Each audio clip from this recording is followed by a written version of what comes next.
Tahimik ang gabi noon sa Sitio Malabuan. Isang liblib na baryo sa gitna ng kagubatan ng Maguindanao. Tanging huni ng kuliglig at hampas ng hangin sa mga dahon ang iyong maririnig. Pero sa gitna ng madilim na kagubatan, may 7 kalalakihan noon ang naglalakad. Mga sundalo sila na pinamumunuan ni Sargento Manuel Santiago, isang veterano rin sa giyera. At bakit sila nandito, Kanyo? Ang kanilang misyon ay hanapin ang rebelding grupo na umano'y nagtatago sa sitio na to. Siguraduhin ninyong walang makakalapit sa perimeter, bulong ni Santiago sa kanyang mga kasama. Habang sinisiguradong nakaredy rin ang kanilang mga armas, ang init ng gabi ay sinasabayan ng bigat ng tensyon sa kanilang paligid. Parang may kung anong nanonood kasi sa kanila mula sa dilim. 1975, Sitio Malabuan, Maguindanao. Mga kabagis, umpisaan ng paganahin ang ating mga imahinasyon sa paki ng subscribe button. Salamat! Biglang nag-ingay ang mga ibon sa itaas ng mga puno. Tumigil ang grupo. Sir, parang may sumusunod sa atin bulong ni PFC Orpiano o Private First Class Orpiano habang ina-adjust ang hawak niyang rifle. Baka hayop lang, huwag kayong magpalito. Focus lang kayo, sagot ni Sargento Santiago. Pero bakas na sa mukha niya ang medyo pagtataka nang biglang humampas ang malamig na hangin sa kanila at sumabay ang amoy ng nabubulok na karne. Napakapit naman noon si Lorente sa kanyang baril, isa rin sa mga sundalo. Sir, ano yun? Ang baho, wika nito ng medyo pabulong nang sa isang iglap may mabilis na aninong sumunggab mula sa dilim. Ah! Tunog ng kanilang kasama at naiwan sila. Mabilis na hinatak yun ng kung sinong nilalang sa dilim. Open fire! Sabi naman noon ni Sargento agad-agad. Kaya naman mga putok na agad ng baril hanggang sa huli ay mga hiyaw na lamang ng isang sundalo ang unti-unting naglaho sa kadiliman ng kakahuyan. Defensive position! Sigaw ni Santiago, sapagkat parang wala naman silang tinamaan sa mga pinakawalan nilang putok at hindi pa nasisigurado kung ano talaga ang kanilang mga kalaban. Hanggang sa mga ilang minuto sa katahimikan,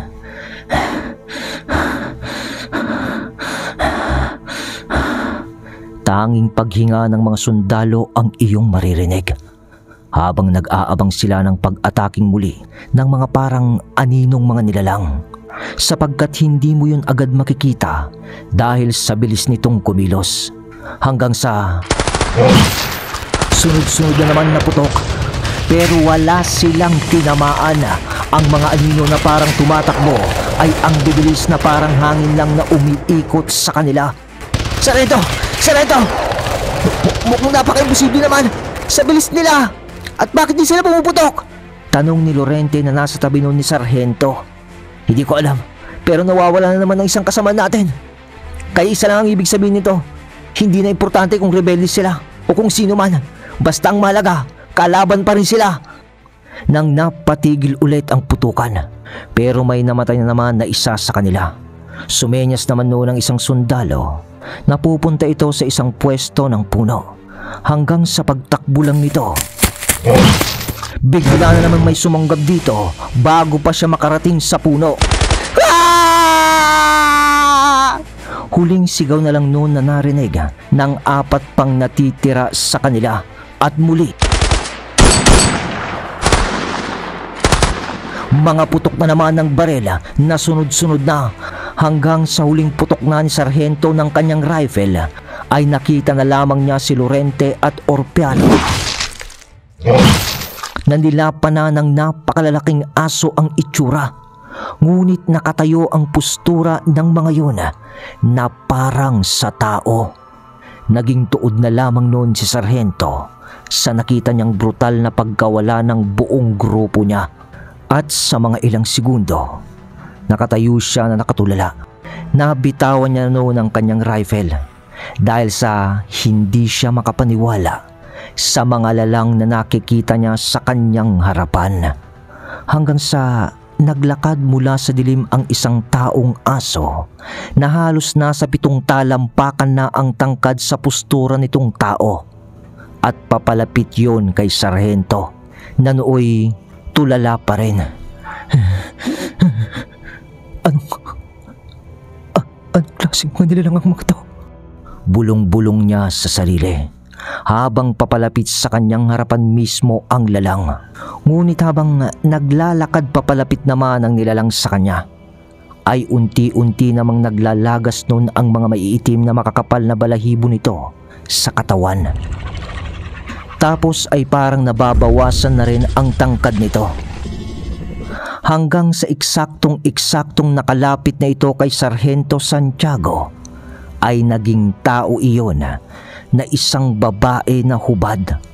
Wala itong saplot sa katawan. Ngunit ang mga bahid ng dugo sa bibig at katawan nito ay nandun pa rin. At mas matangkad pa pala si Sargento sa lalang na yun pag nasa anyo na ito ng pagiging tao. Anong klaseng nilalang ka? Wika nun ni Sargento. Pero ngumisi lang naman noon ang babae, kasabay ng, "Ba't kayo nandito sa aming teritoryo?" Salita ng babae ng pabulong na maiksi, kasabay ng huling ulirat na ni Sargento dahil nagdilim na ang kanyang paningin dahil sa may humampas ng matigas na bagay sa batok nito sa kanyang likuran. Pero bago tuluyang mapukaw ang kabuuan ng kanyang wisyo, pagkatumba niya sa lupa, sa huling sandali ay narinig pa niya ang boses ng isang matanda. "Sa Sitio Malabuan ay walang dayong nakakauwi ng buhay. Kailangan natin siya para sa isang interogasyon." Yun na lang ang narinig ni Sargento, sunod ng pagkawala ng buong wisyo niya.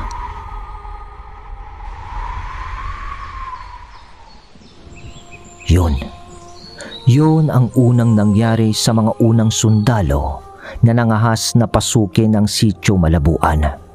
Ngunit paglipas lang ng 1 linggo, sa karumaldumal na pangyayaring iyon, ay dumating naman si Lieutenant Jaime Mandigas sa lugar.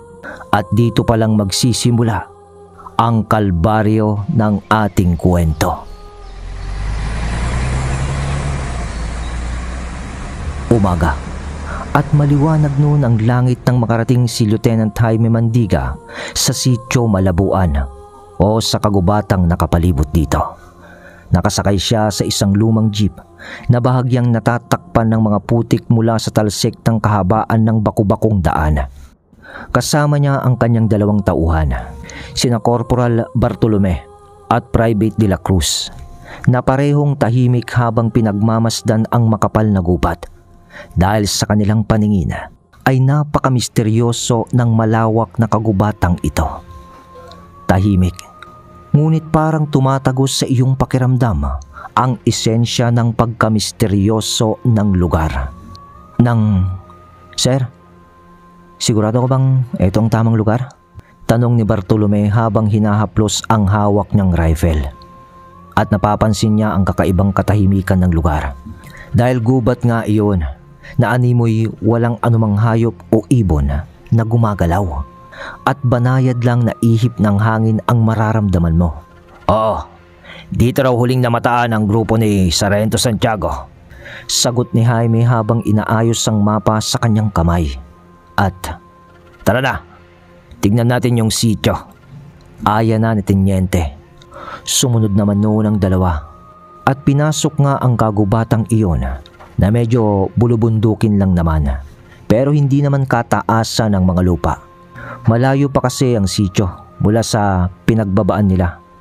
Mga 2 kilometro pa ang kanilang lalakarin ayon sa mapa na hawak ni Jaime. Makitid na kasi ang daan at hindi na kasya ang kanilang jeep. Isa pa ay pababa at pataas na ang dadaanan mo, kaya mahihirapan na talagang makapasok ang anumang sasakyan dito, lalo na kung yung malalaki na. Ilang minuto din ang ginawang paglalakad ng 3. Mga paminsan-minsan na tunog ng ibon ang naririnig nila. Minsan ay anod din ng ilog. Pero kadalasan ay napakatahimik talaga ng kanilang dinadaanan. Maaga pa naman noon, kaya hindi pa gaanong mainit sa daanan nila. Hanggang sa pagpuspos nga nila ng paglalakad, narating na nila ang entrada ng sitio. May mga tao silang nakikita sa loob nito o sa baryo na to. Medyo malaki rin pala ang baryong to, komento pa ni De La Cruz. Hanggang sa may sumalubong naman sa kanilang bata na tumatakbo. Isa yung batang lalaki.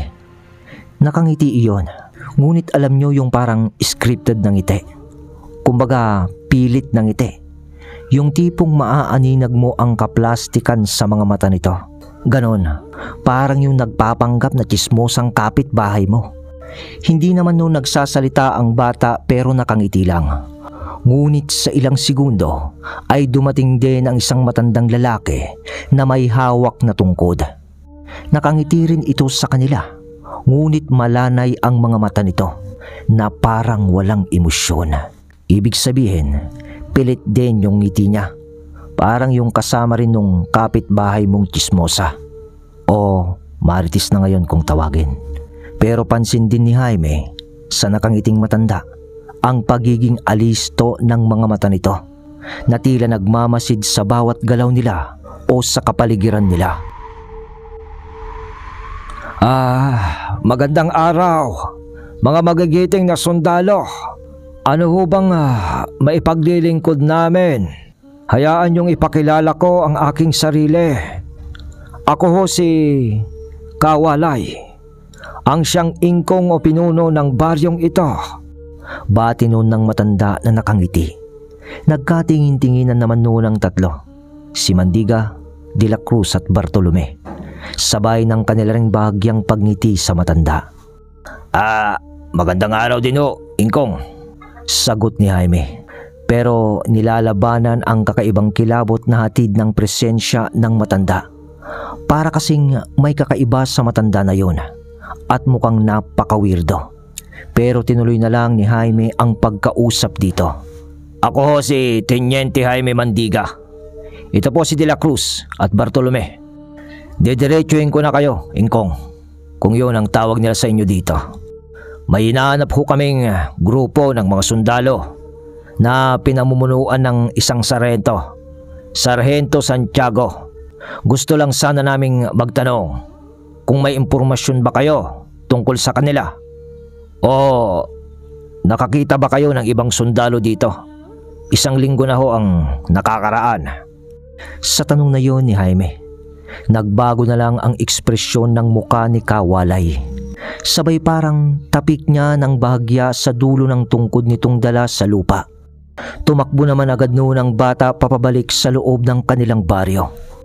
Para bang binigyan siya ng hudyat nung ingkong na yon sa ginawa niya upang umalis, at pati yung mga taong nasa labas ng bahay ay pumasok na. Matapos ito, ang dati nitong ngiti ay nawala na at saglit itong natahimik bago sumagot. Pasensya na, Teniente. Ngunit wala kaming nakitang mga sundalo rito. Tahimik lang naman kasi ang aming lugar at bihira talagang may dumadayo o mga nadadapong tao dito. Sagot ng matanda na kalmado.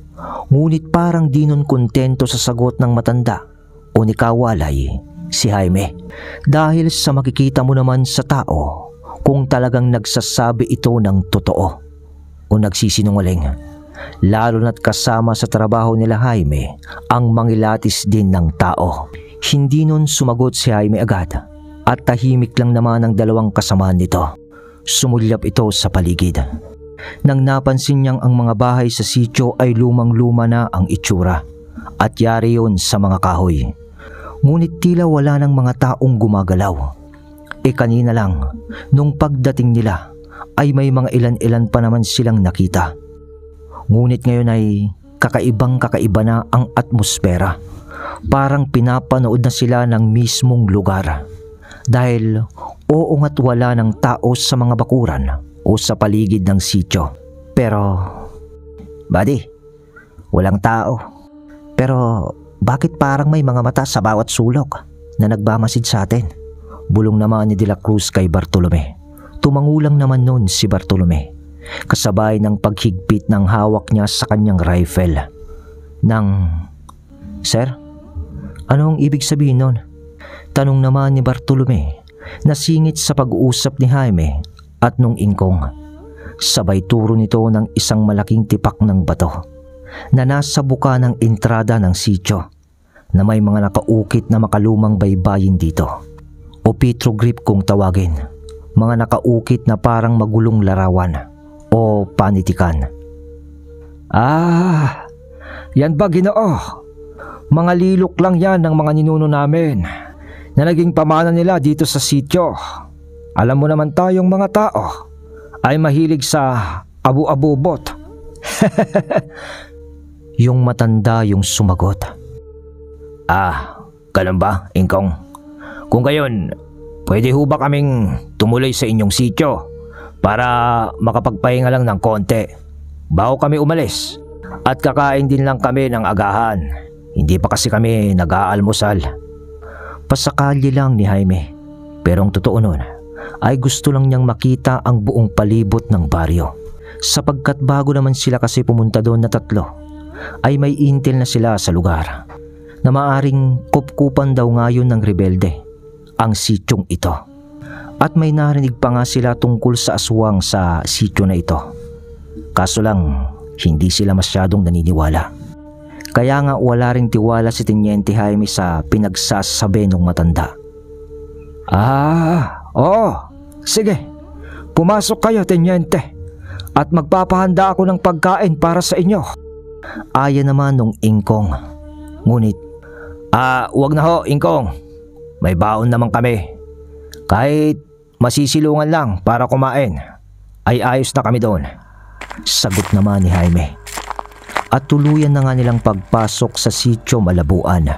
Nang nakapasok na nga sila sa loob ng sitio, ay nararamdaman pa rin ng dalawa noon, si De La Cruz at Bartolome, ang pagkawirdo ng katahimikan ng lugar. Hanggang sa umabot na sila sa isang silong na gawa sa kawayan, na ang bubong ay yari din lang sa kugon, kaya presko doon. At sa baba nun ay isang mesa na gawa sa kawayan, ngunit wala nga lang mga upuan. Pasensya na kayo at walang maupuan, mga sir. Ayos lang yon, Ingkong. Para't saan naman na naturingan pa kaming sundalo kung magiging maarte kami. Sagot noon ni Jaime. Oo nga naman. Paano, Ingkong? Halika na, kain na tayo. Aya pa noon ni Jaime, habang ang dalawa noon ay inihahanda na rin ang kanilang mga baon sa mesa. Sige, busog ba ako? Tsaka maiwan ko muna kayo saglit habang kumakain. Babalik din ako. Paalam ng matanda. Sige, Ingkong. Hindi naman kami mawawala siguro dito. Tugon pa ni Teniente. Ngumiti lang naman noon ang matanda ng pilit, sabay talikod na nito at lakad. Kumain na rin noon ang tatlo na nakatayo sa harap ng mesa. At habang kumakain na nga sila ng kanilang baon, napansin ni Bartolome sa di kalayuan na nakatayo si Kawalay sa isang bintana. Nakatitig ito ng malanay sa kanila na walang emosyon. Nang magtama na ang kanilang mga mata, ngumisi na ang matanda, tsaka sinara ang bintana. Sir, parang hindi may tama sa lugar na to Bulong ni Bartolome kay Jaime. Ang lahat dito ay kakaiba. Dagdag pa niya. Alam ko. Alisto lang kayo. Hindi naman tayo pwedeng mag-urumentado na lang dito at mamaril na lang ng tao dahil sa mga hinala natin. Sagot ni Jaime habang kumukuha ng ulam na parang di pinapahalatang nag-uusap sila. Sir, hindi ko alam kung naniniwala kayo sa mga lalang o mga kwento. Iba kasi ang pakiramdam ko sa lugar na to. Lalo na nung nakita ko rin yung tipak ng bato na maraming ukit na salita na di naman maintindihan. Parang gusto ko nang maniwala sa mga sinasabi sa atin nung mga ibang taga rito sa probinsya. Paliwanag ni Bartolome. Alin? Yung kwento nila sa mga aswang? Komento naman ni De La Cruz. Oh, buddy. Alam nyo, kahit moderno na kasi ang panahon, ay may mga bagay pa rin talaga na hindi natin maipaliwanag. At may mga lalang tayo na kasama na hindi natin akalain na nabubuhay sa mundong ito. Dagdag pa ulit ni Bartolome. Alam nyo, hindi ko naman inaalis ang posibilidad na yan. Nakakaibang mga lalang ang mga nandito. Kasi sino ba naman ang magtitiis na manirahan sa ganitong sityo? Para silang mga tribo na hindi ba natutuklasan ng modernong panahon. Pero kahit na anong mangyari, kaya aswang man o rebelde ang kalaban natin dito, hindi tayo aalis hanggat hindi natin nalalaman ang nangyari kay Santiago. Yun ang misyon natin. Alam nyo yan. Tumangulang naman noon ang dalawa habang sumusubo ng pagkain. Pero lingid naman sa kaalaman nilang tatlo, sa mga bahay na luma na nakasara ay may mga matang nakasilip habang nasa loob sila ng sityong ito, na para bang binabantayan na ang lahat ng kanilang magiging kilos. Nang mga ilang sandali pa ay bumalik na ang matanda. Oh, Tenyente, ano? Nabusog ba kayo? Bati ng matanda. Oo, Ingkong. At sa tingin ko ay wala naman dito yung hinahanap namin. Kaya siguro ay aalis na kami at maghahanap na lang siguro sa ibang lugar. Baka napadpad yung hinahanap namin sa ibang bahagi ng kagubatan. Oo, Tenyente. Malawak ang kagubatang to. Kaya mahirap ang paghahanap dito. At marami pang mababangis na hayop. Kaya mag-iingat kayo, Tenyente. Sagot ng matanda. Hanggang sa nagpaalam na nga ng tuluyan ang tatlo sa sitio Malabuan. At nung habang naglalakad na sila papabalik sa kanilang jeep. Tenyente, anong plano? Di ano pa. Plan B tayo. Maiksing usapan ng mga ito. Dahil areglado na ang plan B para sa dalawa. Pero sa paglalakad nila, tila mas dumidilim na ang kalangitan. At kahit tanghali pa lang naman, wala nang maririnig na ingay mula sa paligid, ni kuliglig o huni ng ibon. Ang tanging naririnig lang nila ay ang kanilang mga yabag, na tila mas malakas kaysa sa normal na tunog nito. Sir, parang mas lalong nag-iibang pakiramdam ko sa paligid ha. Mahinang bulong ni Bartolome habang mahigpit ang hawak sa kanyang rifle. Patingin-tingin pa ito sa paligid, nagbabaka sakaling may makita man siya na kung ano. Basta listo lang kayo, sagot ni Jaime. Ngunit halata na sa kanyang boses na maski siya ay napapaisip na din sa esensya ng kanilang dinadaanan. Para kasing may mga nagmamasid na kung ano, kaso wala silang makita. Makalipas ang ilang sandali, biglang huminto si De La Cruz sa kanyang paglalakad. Nang napansin niyang may kakaibang mga anino sa kanilang likuran. Sir, bulong nito. Parang may sumusunod sa atin ha. Pagkarinig naman ng sinabi ni De La Cruz, agad na itinaas ni Jaime ang kanyang kamay upang magbigay ng hudyat na huminto sila. Tumigil naman noon ang dalawa at maingat na tumingin sa paligid. Matahimik naman ang buong kagubatan, pero ang presensya ng hindi maipaliwanag na bagay ay tila lumalapit na sa kanila, sa kanilang pakiramdam. Pagkatapos nito ay umihip ang mainit na simoy ng hangin at pansin nilang tinakpan na ng makakapal na itim na ulap ang araw. Yung totally na parang uulan na talaga, ganon. Kasi sa biglang pagkulog ng kalangitan, nang hindi pa man sila nakakagalaw, Biglang sumulpot mula sa makapal na damo ang isang anyo ng lalaki na may dugo ang ngipin at tila hindi tao ito. Sa bilis ng pag-atake nito ay nagulat silang tatlo. "Sir! Aswang!" sigaw ni Bartolome. Sabay putok niya ng kanyang rifle. Sunod-sunod na putok na baril ang bumasag sa katahimikan ng kagubatan. Napatumba noon ang nilalang sa lupa dahil sa lusot ng mga bala ni Bartolome dito. Nang halos tutok na, tinamaan ang nilalang. Ngunit mga ilang segundo lamang, mabilis itong tumayo at muling umatake na parang walang epekto ang bala sa kanya. Pinutukan naman yun ni De La Cruz, ngunit biglang lumabas pa ang tatlong nilalang. Mula sa iba't ibang direksyon, lahat ay may kakilakilabot na anyo, mga matang mapupula at mga balat na tila basag na kahoy at mga pangil na parang sa mabangis na animal. Naglalaway pa ito dahil dito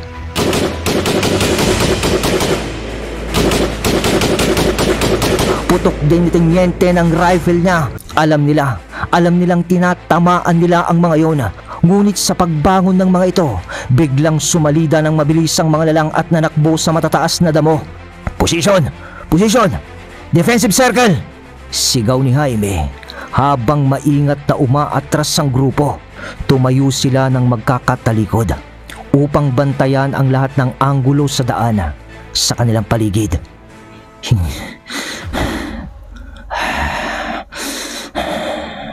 Tunog ng paghinga ng mga ito na may halo ng takot.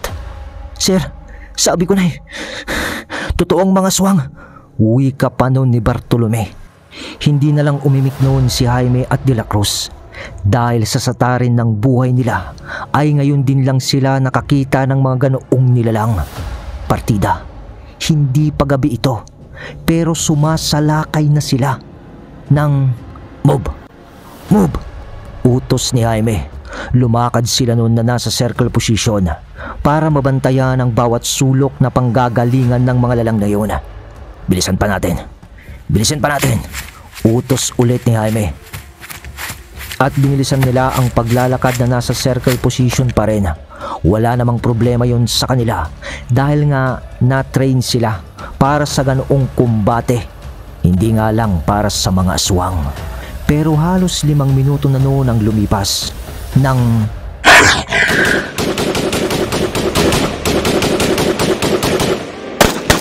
pagputok na naman ng baril ng tatlo dahil biglang umatake na naman ang 4 na nilalang o mga aswang. Pero sa pagkakataong ito ay parang ayaw ng umatras ng mga lalang.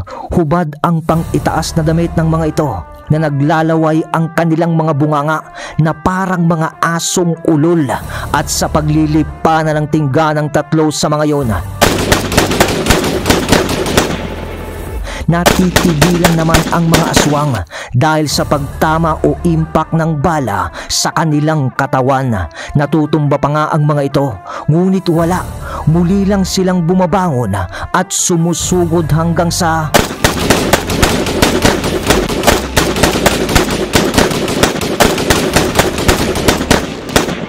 pinutukan na nila ng sunod-sunod ang mga aswang, ngunit tila hindi sapat ang kanilang mga bala upang mapabagsak ang mga ito ng tuluyan.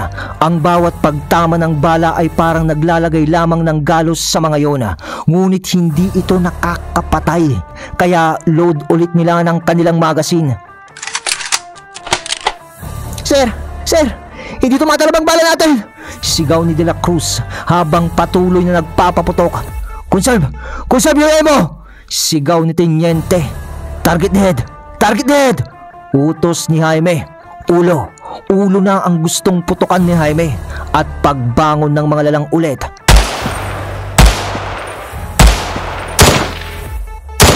puro headshot na ang ginawa nila. Walang sablay yun. Ngunit kahit na sa ulo na tumatama ang tingga, bumabagsak naman ang mga yun. Pero muling bumabangon ang mga lalang na ito. Pero sa tensyon naman ng bawat sandali, sa tunog ng kidlat, biglang natigilan ang mga aswang sa pagsugod sa kanila. Marahan pa rin namang umaatras noon ang tatlo. habang nakatutok pa rin ang kanilang mga rifle sa mga nilalang. Ngunit nag-aangil lang noon ang 4 na kalalakihan. Pero sa gitna ng tensyon ay tumabi ang mga ito sa daan. At sa likod nila ay lumitaw na lamang bigla si Kawalay, yung matanda ng sityo. Hawak ang tungkod nito. Naglakad yun papaharap ng mga lalang. Natigilan naman noon si Teniente ng pag-atras nung nagsalita yun ng "Akala ko ba alis na kayo, Teniente?" Salita nito ng nakangisi na may kasamang tawa. "Ano? Ikaw?" Galit na salita ni Jaime habang itinututok ang baril nito sa matanda. "Anong kinalaman mo sa mga nilalang na ito?" Tanong niya ng matikas. Ngumisi naman sa kanya si Kawalay at itinuro ang tungkod sa isa sa mga aswang. Sila ang mga tagapagtanggol ng aming sityo. Wala silang ibang nais kundi ang protektahan ng aming tahanan. Yun lamang, Teniente." "Protektahan? Hindi tagapagbantay ang tawag sa mga yan. Mga aswang mga yan na pumapatay ng tao," sigaw ni Bartolome. Ikaw naman, sundalo. Bakit? Hindi ba't kayo rin ay pumapatay para sa inyong mga layunin o layunin ng gobyerno nyo? Kaya parehas lang tayo, hindi ba? May saltik ka ata sa ulong, matanda ka. Oo, pumapatay kami, pero sa ngalan ng katarungan at pagtatanggol ng interes ng karamihan sa bayan at katahimikan ng lipunan, at hindi iyon para sa pansariling interes lamang. Walang pinagkaiba. Sa mundong ginagalawan nyo, kayo ang batas. Yun nga lang, sa kagubatang ito, kami ang batas." "Ulol, anong batas ang sinasabi mo? Nasa kalupaan ka pa rin ng Pilipinas, kaya nasasakop ka pa rin ng batas ng gobyernong sinasabi mo," sagot ni Teniente. "Kung gayon, tignan natin kung anong batas ang mananaig sa kagubatan na to, Teniente. Dahil pag natalo ang batas nyo, ay magiging pagkain na lang kayo ng sityo Malabuan," hamon ng matanda. Sunod noon ang mabilis na paglalaho niya sa harapan ng mga ito. At mula dito ay muling nagngit-ngit sa pag-aangil ang mga aswang. Hanggang sa dahan-dahan nang umabante ang mga ito sa kanila na parang paghahanda ng pag-ataking muli. Nang biglang mabilis na kumilos ang mga aswang at umatake na nga ulit ng tuluyan sa kanila, sabay-sabay ang 4 na yun.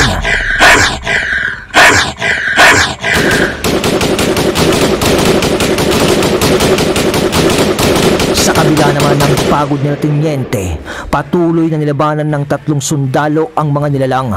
Ngunit hindi nila maiwasang mabawasan ang kanilang kumpiyansa dahil nga sa parang bumabaril na lang sila for survival, dahil hindi naman nila napapatay ang kanilang mga pinuputokang nilalang. "Sir, hindi natin sila matatalo ng ganito!" sigaw ni De La Cruz habang mabilis ang kanilang pag-atras na nakaharap sa mga kalaban. At ang tanging pumipigil na lamang sa mga aswang na malapitan sila ay ang pagtama ng mga balas sa katawan ng mga yon o sa ulo. "Stay calm, relax lang kayo. We fight until the end," sabi pa ni Jaime. Ngunit alam niya sa sarili niya na malapit na silang maubusan ng bala. Nagpatuloy ng ganun na ganun ang nangyayari ng ilang minuto.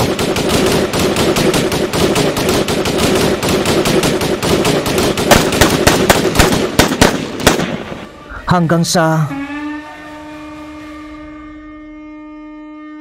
tunog ng isang turotot na parang sinyal. At nang marinig yun ng 4 na nilalang, biglang napatigil sa Teniente sa pagpapaputok. Dahil sa nagsipulasan naman ang mga lalang na sumusugod sa kanila.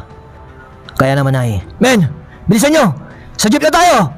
sigaw ni Teniente. At dito ay takbo. Tumakbo na ang mga ito at sa ilang minuto lang ng kanilang pagtakbo ay narating na nila ang jeep. Pero may problema dahil ang lahat ng gulong ng kanilang jeep ay flat na at naamoy pa noon ni De La Cruz ang amoy krudo sa paligid. Kaya dali-dali nung sumilip si De La Cruz sa silong ng jeep nila at nang masilip niya ang ilalim, ang linya ng gas o krudo ng jeep nila ay putol na. Ibig sabihin, wala na. Hindi na rin aandar pa ang kanilang jeep. Ibig lang sabihin nito ay bitag na sila ngayon ng mga aswang. Teniente, anong gagawin natin? Napakalayo ng merkado dito. Punyeta, hindi ko akalain na ganito sila katuso. Kunin nyo lahat ng balas sa sasakyan.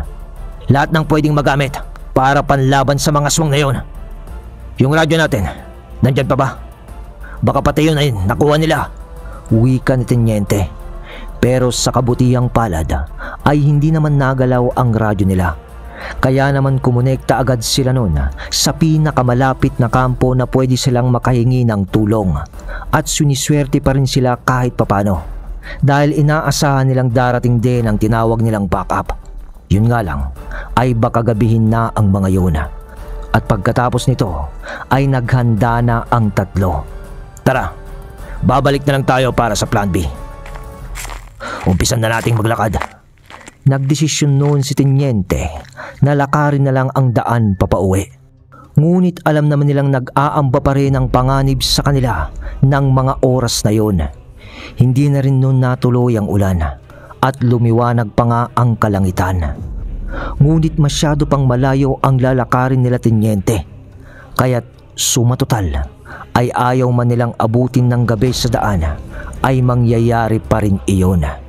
Kaya't ang pinakamagandang gawin nila ay maging alerto sa mga mangyayari pa. Hanggang sa bumabagsak na nga ang gabi sa kagubatan. At sa kanilang paglalakad ay tila wala ng pag-asa para sa tatlo. Ngunit sa kabila ng lahat ay hindi pa rin sila sumusuko. Sina Teniente, De La Cruz at Bartolome. At sa pagpapatuloy ng mga ito, madilim at lumalalim na rin ang kaba sa kanilang dibdib. Ang paligid ay napuno ng katahimikan na tila naghihintay ng pagkabulabog ulit dito. Sir, parang may hindi tama sa katahimikan na naman dito. Bulong ni De La Cruz habang pinapahira ng pawis sa kanyang noo.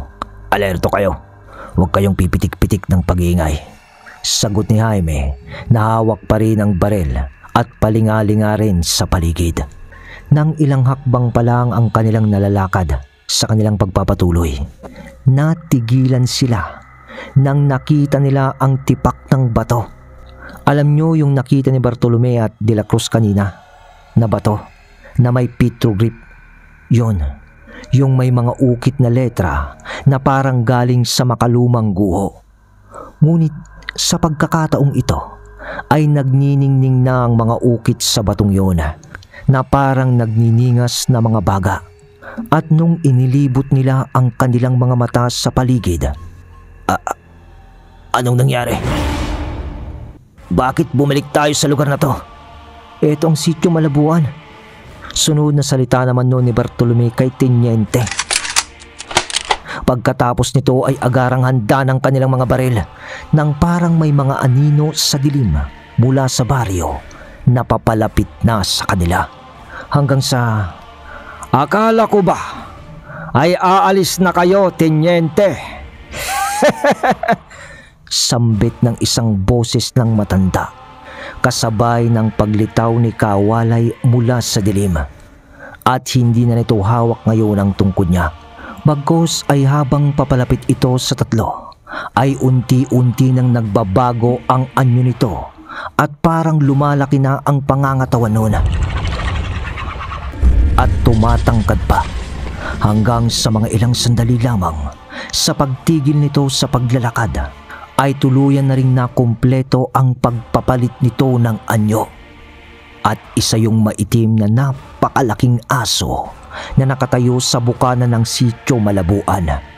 Sunod noon ang dahan-dahan pa na paglabas ng iba pang katulad din ng itsura nung matanda. Ang ningning ng kanilang mga mata ay katulad ng nagbabagang kulay ng petrogrip na nasa harapan mismo ng sityong ito. Angil ni Kawalay sa kanila habang nakatutok ang mga baril ng mga ito sa mga yon. Pero, men, kung dito na tayo mamamatay, ay gusto ko lang sabihin to sa inyo. Karangalan ko na makasama kayo na paglingkuran ang bayan kong Pilipinas. Wika ni Teniente Jaime. Ganoon din kami, sir. Oo, sir. Sagot naman ng dalawa. Kasunod ng...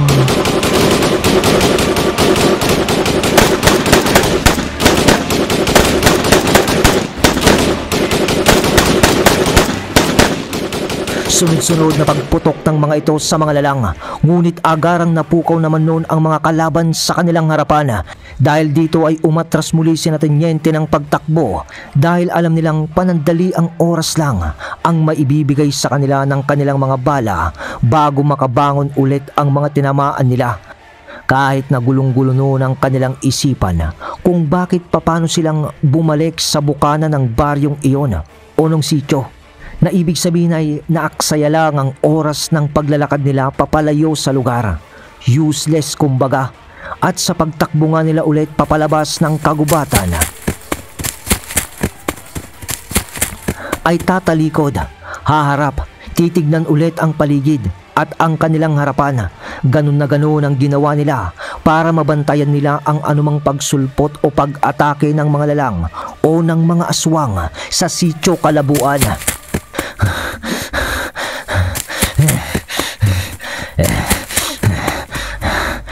Hingal na ng tatlo noon sa kanilang pagtakbo. Samantala, habang patakas na ulit si Teniente, sa harap naman mismo ng sityo Kalabuan, lumabas doon ang mga malaasong nilalang. At nagsalita noon si Kawalay sa mga kabaryo nito ng pinapagod lang nila ang kanilang sarili. Antayin natin ang kanilang pagbabalik. Wika ng matandang aswang. Sapagkat hanggang ngayon ay wala pa ring ideya si Teniente sa nangyayari sa kanila. Isang bagay na isisiwalat na natin ngayon sa kwento. Dahil di alam nila Teniente o ng dalawa na mula nung nakita nila ang petrogrip o ang makalumang panulat sa isang tipak ng bato sa harap mismo ng sityo Kalabuan, ay nasa ilalim na sila ng ilusyon na ginawa ng kapangyarihang itim ng bato. At ang mahika na yon ay hindi ka na makakaalis sa kagubatang ito hanggang sa di ka napapaslang ng mga aswang.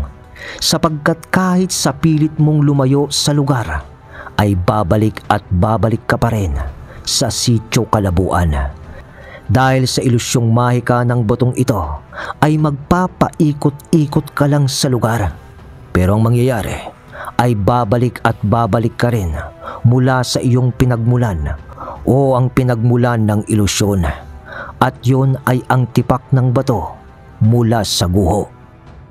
Pero kung may paraan man para makatakas ka dito, ay hulaan nyo muna mga kabagis. Mamaya na natin isisiwalat. Balik tayo sa pangkasalukuyan ng kwento.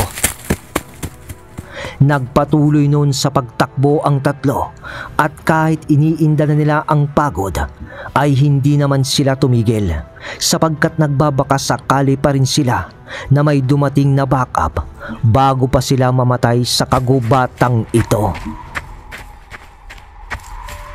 Nang ilang minuto pa sa kanilang pananakbo ay di na rin nila napapansin ang kanilang pagbagal dahil na rin sa pagod na kanilang nararamdaman.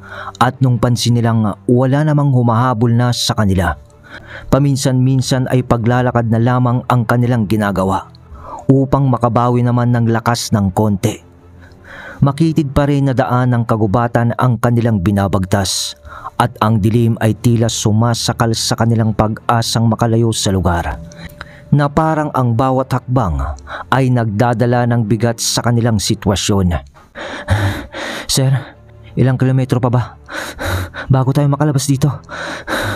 Tanong noon ni Bartolome. Hawak ang kanyang rifle habang alerto sa paligid. Malayo pa, Bartolome. Pero kailangan nating magpatuloy. Walang ibang paraan kundi ang lumakad. Sagot ni Jaime na mahigpit din ang kapit sa baril nito. Pero nang maya-maya pa, sa kanilang pagpapatuloy sa pag-abante, sa di kalayuan, ay may naririnig silang mahihinang yabag at kaluskos ng mga dahon. Agad silang pumorma na nakahanda ang rifle sa posibleng atake na naman. "Sir, may paparating," bulong ni De La Cruz habang itinututok ang kanyang baril sa direksyon ng tunog. Nang kakalabit na sana ng gatilyo si De La Cruz, naaninag nilang kainiporme nila ang kasuotan ng taong ito. Kaya mula sa dilim ay lumitaw ang isang pamilyar na anyo. At ang lalaking ito ay sugatan, marumi at halatang pagod na pagod. Subalit kahit marungis ang anyo nito, kinilala nila agad ang taong paparating na si Sargento Santiago. Salita ni Jaime na hindi makapaniwala nun ang tatlo sa nakikita nila. Oo mga kabagis, buhay pa nga si Sargento Santiago. Tumigil noon si Santiago sa harapan nila at gaya nila ay parang marami rin itong napagdaanan na pagsubok. Medyo pumayat na nga ito sa itsura niya. Ang kanyang muka ay may mga bakas ng laban at parang may mga masidhing pinagdaanan. May mga galos pa ito at tuyong dugo. Ngunit ang kanyang mga mata ay buhay na buhay pa rin. "Teniente, salamat. Salamat sa Diyos at buhay pa kayo." Uwi ka niya. "Hindi ko lang kayo naabutan kanina eh." Dagdag pa nito na halatang mahina ngunit determinado pa rin.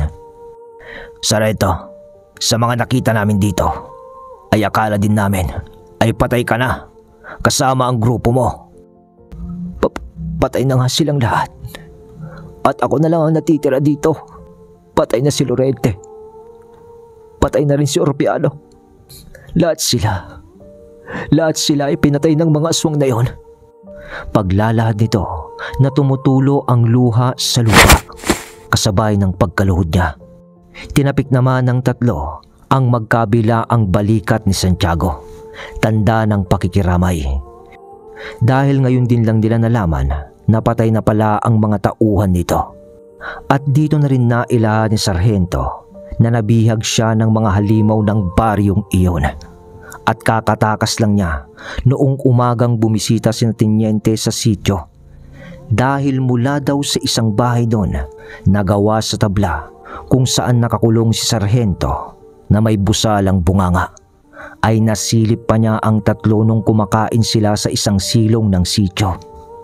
At dun siya nabuhayan ng loob upang tumakas dahil alam niyang malapit na rin siyang katayin ng mga tao doon. Habang nagkukwento noon si Sargento sa kanyang naging karanasan, humugot pa ito ng malalim na pagbuntong hininga bago muling nagsalita. Halata sa kanyang muka ang bigat ng kanyang pinagdaanan, ngunit ang kanyang mga mata ay nanatiling may tapang pa rin. "Bakit ka nila biniyag, Sargento? Anong plano nila?" tanong ni Jaime habang pinupunasan ng tubig ang sugat ni Santiago gamit ang basang panyo. Bahagyang tumangunon si Santiago bago sumagot.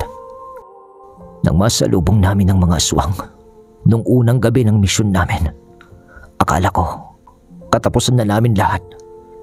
Pero nabuhay pa ako. At lahat siguro yun ay dahil sa Diyos na lamang. Kaya pa ako nandito ngayon sa harap niyo, Teniente. Masahol pa sa demonyo ang mga yon, Teniente. Sa plano nila. Anong kailangan nila, Sargento?" tanong ni Bartolome ng singit na ang kamay ay mahigpit pa rin na nakahawak sa baril niya. "Gusto nilang malaman kung nasaan ang kampo natin para tayo ay unahan.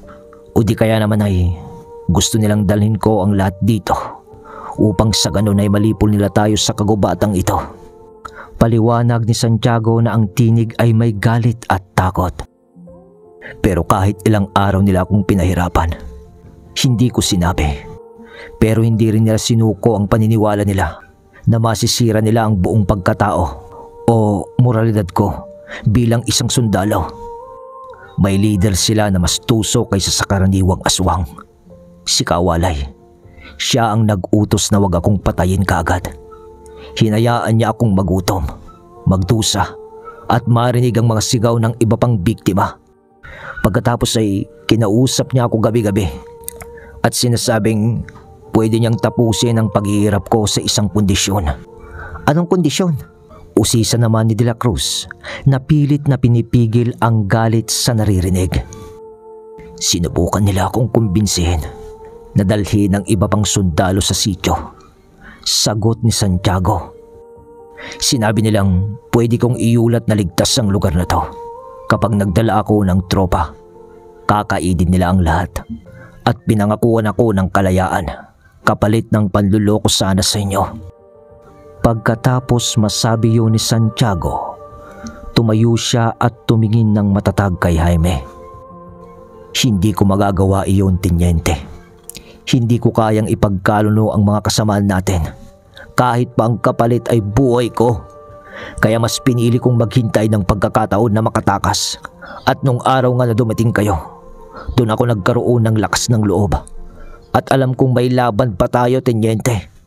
Salamat, Sargento, sa katapatan mo at loyalidad sa iyong tungkulin. Lalo na ang ibang nagbus ng buhay para sa misyong ito. Pero ngayon, paano natin sila kakalabanin kung maski ang mga tingga na naglilipana ay hindi tumatalab sa kanila? Huwag kayong mag-alala, Teniente.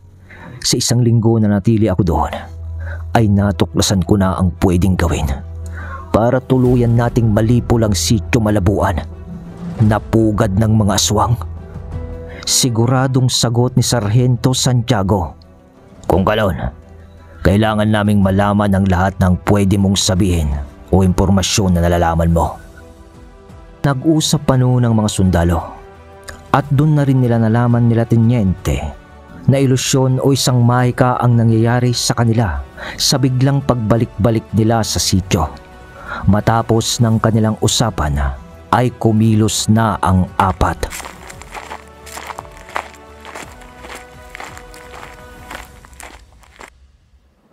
Kaya naman, sa makitid at mapanganib na daang tinahak ni Jaime, Bartolome at De La Cruz, ay nakabalik na nga silang muli sa Pentugrip. Sa harapan ng sityo Malabuan, ang paligid ay tahimik, ngunit puno ng tensyon na tila may mga matang nagmamasid mula sa kadiliman. At habang papalapit sila, nagsimula ng umalingaw-ngaw ang mga mahihinang ungol.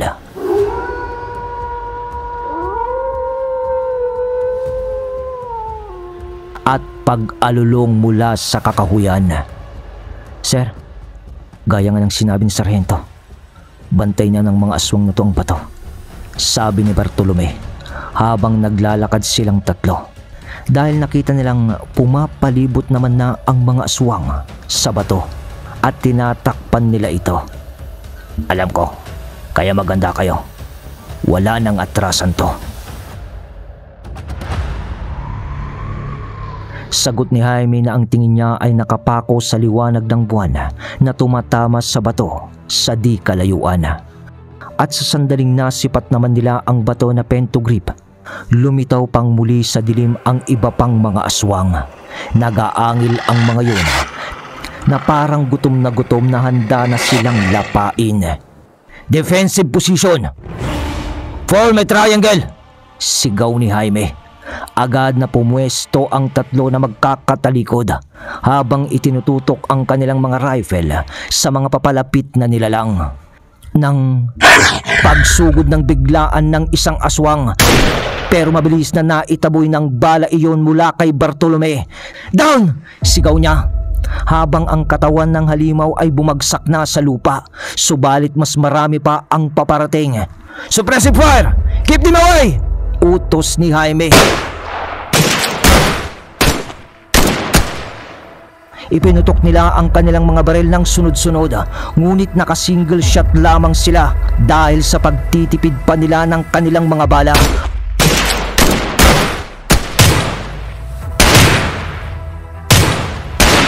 Ngunit sinisigurado naman nila noon ang kanilang pagputok natatama sa sentido o sa ulo ng mga malaasong nilalang dahil sa napansin nila nung unang nakainkwentro nila ang mga ito na mas matagal na makabangon ang mga yun kung sa ulo patatamaan. Kaya naman nagpatuloy na ganoon ang nangyayari.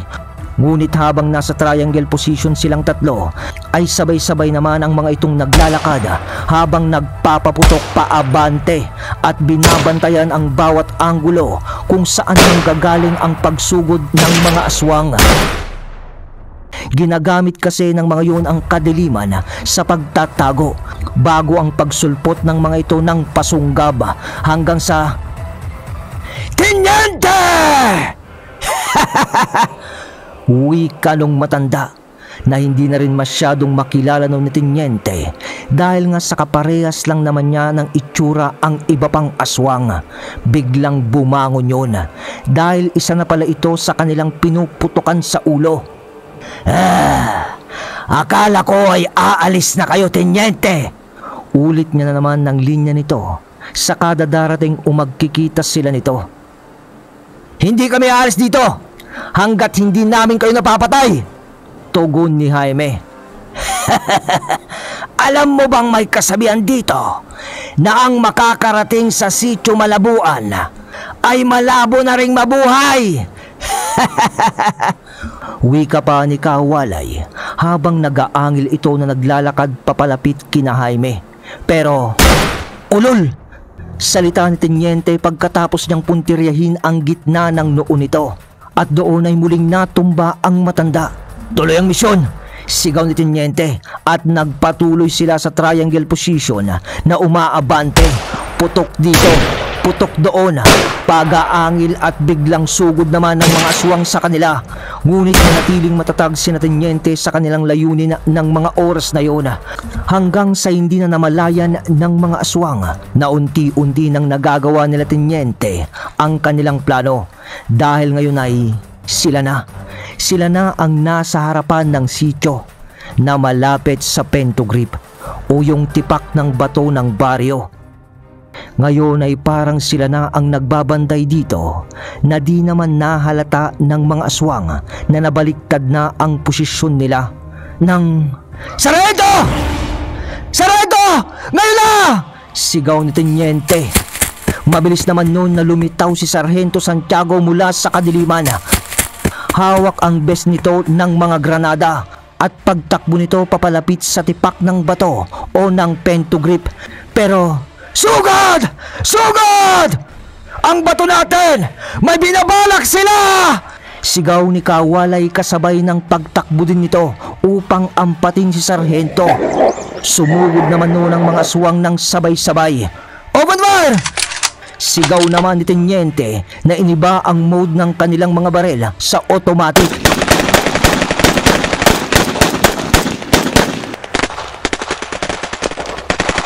Sunod-sunod na putok. Mamatay na kayo! Mamatay na kayo mga halimaw! Wika noon ni Bartolome habang nagpapaputok. Sigaw naman noon ni De La Cruz.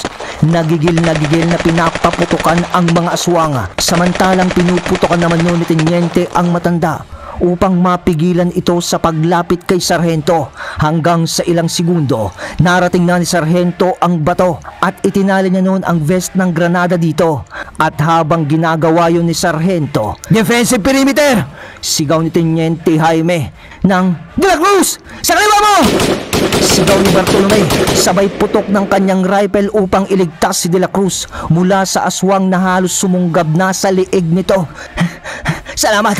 Sagot ni De La Cruz, sabay kalabit ulit ng baril nito at tumama sa isa pang aswang. Ngunit hindi sila makapagpahinga dahil sa harap nila ay may 3 pang aswang na sabay-sabay na umatake at pinutukan sa ulo ang aswang.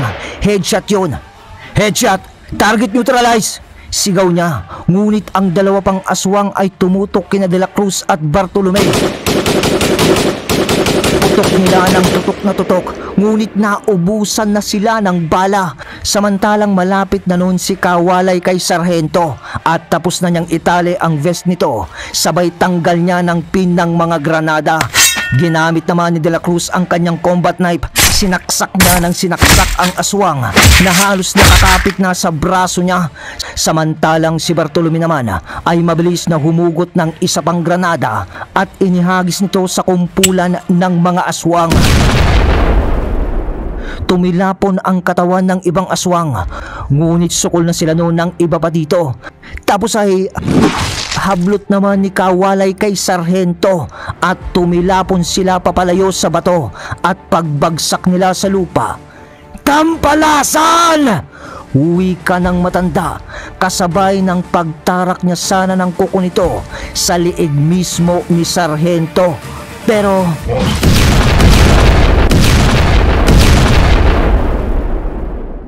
sunod-sunod na putok ng granada. Nailagan naman ni Sarhento ang pagtarak ng kuko sa liig nito. Hingal pa niya. Tapos ay bigla na lang natigilan noon ang matandang aswang sa pagtayo nito, si Kawalay. At unti-unting bumalik ito sa pagiging tao. Panginoon! Panginoon ng kagubatan! Anong nangyayari? Salita nun na napalood sa lupa dahil sa nakita niyang durog na ang tipak ng bato o ang pentogrip. Pagkatapos nun ay ang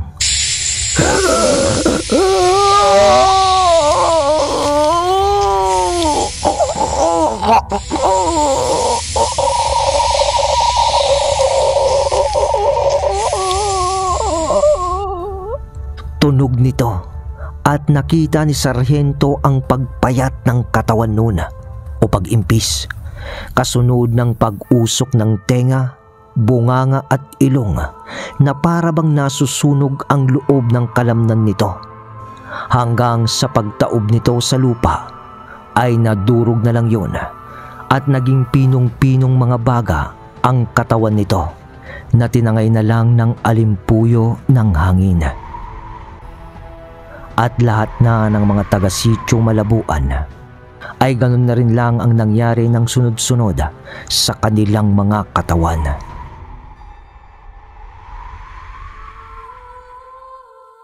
Nakita nila Teniente sa kanyang pagtayo mula sa lupa ang mga pangyayaring iyon. Samantalang si Bartolome at De La Cruz ay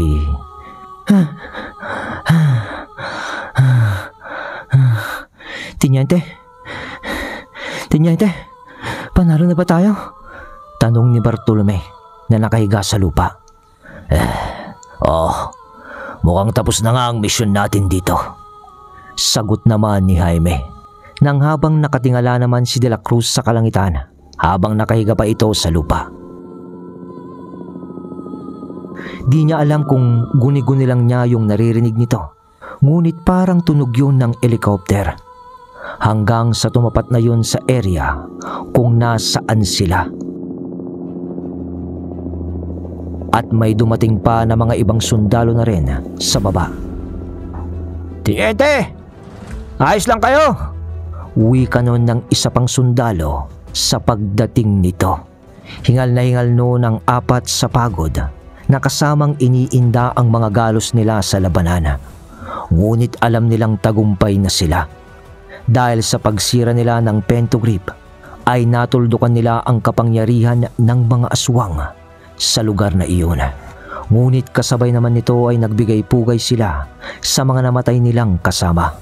Sa makatuwid mga kabagis ay dumating ang kanilang backup, ngunit tapos na rin ang laban. Kaya inuwi na lang sina Teniente ng kanilang mga kasama. Ngayon ay nahulaan nyo ba kanina yung pulot dulo ng kapangyarihan ng mga taga-sityo? Well, obvious naman mga kabagis. Dahil ito ang napag-usapan nila bago nila binalikan ang sityo kasama na si Sarhento. Kung ganun, kailangan naming malaman ang lahat na pwede mong sabihin. Sa tanong na yun ni Teniente Mandiga kanina, tumugon naman si Sarhento Santiago ng ang pentogrip o ang tipak ng bato sa harapan ng sityo ay ang siyang pinagmumulan ng lakas nila. Nalaman ko rin na ang bawat aswang ay konektado sa batong yon. Kung masisira natin iyon, mawawalan na sila ng lakas at maglalaho sila. At tiyak na mamamatay na silang lahat. Ngunit pinoprotektahan nila ito ng gusto. Lalo na si Kawalay. Siya ang tagapagpantay ng bato. At hindi niya hahayaan na masira natin iyon. Nang marinig yun ng tatlo, ang sinabi ni Sargento, ay doon na sila nagplano upang durugin ang buong sitio Malabuan. At ang kwentong ito ay nagpapatunay lamang na ang pagkakaisa at sakripisyo ay susi sa tagumpay. At ang tapang ay hindi kawalan ng takot, kundi ang paggawa ng tama kahit ikaw ay may nararamdamang takot.